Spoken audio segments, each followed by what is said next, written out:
Hello and welcome to 3 Things You Need to Know This Week, our regular series designed to help you sift through the noise across financial media and understand what really matters for markets. To stay up to date with our latest market insights, subscribe to our YouTube channel or visit fisherinvestments.com. And with that, here are 3 things you need to know this week.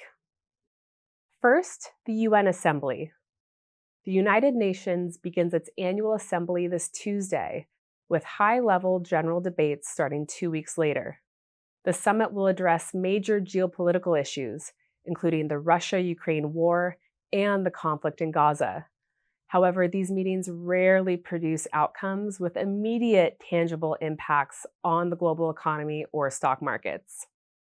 While war takes an immense and tragic human toll on those directly affected, market history consistently shows that regional conflicts are unlikely to trigger a global economic recession or a bear market, even when the US or other major powers are involved. A resolution in Ukraine could help lift a cloud that has weighed on European investor sentiment for years. However, we encourage long-term investors not to assume a peace deal would dramatically move stocks. Markets already factor in widely known information, and as this topic is so widely discussed, the surprise power from any potential peace deal is likely limited. Next, the latest on the ECB. On Thursday, the European Central Bank, or ECB, is expected to make a policy announcement. Recall, the ECB cut its key interest rate by 25 basis points in June, warning that US tariffs could drive European inflation higher.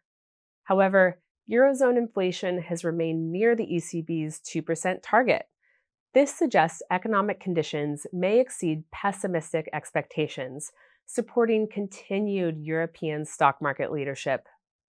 The ECB's rate cuts have steepened Europe's yield curve, creating an underappreciated tailwind for economic growth and European banks in particular.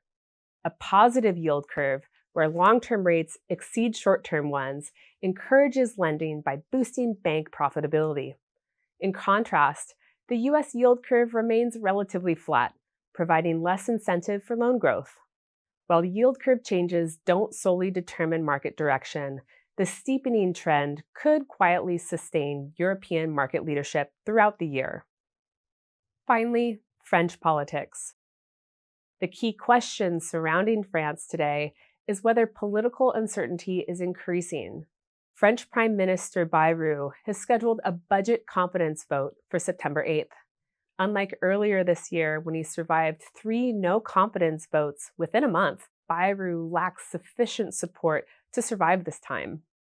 If he loses the confidence vote, his government will likely collapse, creating political uncertainty for French markets. While uncertainty isn't ideal for markets, this situation isn't unprecedented or surprising for France.